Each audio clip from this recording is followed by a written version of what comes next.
সৈয়দ আবেদ আলী বাংলাদেশ সরকারি কর্ম কমিশন বা পিএসসি সাবেক চেয়ারম্যানের গাড়ি চালক সম্প্রতি সময়ে প্রশ্নপত্র ফাঁসের সাথে সম্পৃক্ত থাকার অভিযোগে তার সুযোগ্য কুসন্তান সহ গ্রেপ্তার হওয়ার ঘটনা এখন পুরনো।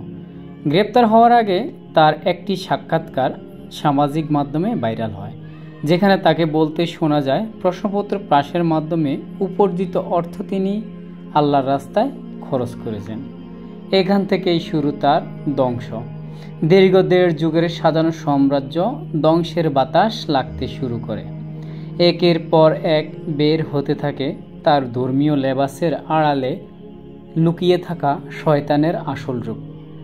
তারপরে শুরু হয় নেটিজেনদের সমালোচনা, ট্রল। সোশ্যাল মিডিয়ায় যে যেভাবে পারছে তার কুসন্তানকে নিয়ে ট্রল করছে। তার এই ট্রল অন্য মাত্রায় যোগ করেছে ছোট পর্দার জনপ্রিয় অভিনেতা শামীম হাসান সরকার।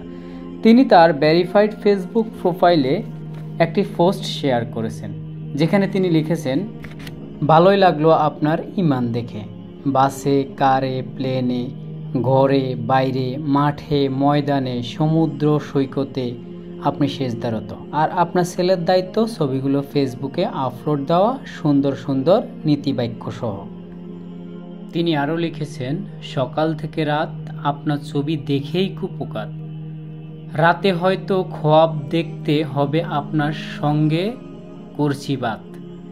দেখা হলে একটাই জিজ্ঞাসা ছিল আপনার কাছে, দেশের তো মারা সারা, কবরে টাকা নিতে পেরেছে কারা। শামীম হাসান সরকারের পোস্টের নিচে অসংখ্য কমেন্টস এবং রিয়াকশনের মাধ্যমে নেটিজেনরা ক্ষোভ প্রকাশ করছে। ডিয়ার ভিউয়ার্স, শামীম হাসান সরকারের পোস্টের পক্ষে এবং বিপক্ষে আপনার মন্তব্য নিচের কমেন্ট বক্সে অবশ্যই জানাবেন। আল্লাহ হাফেজ।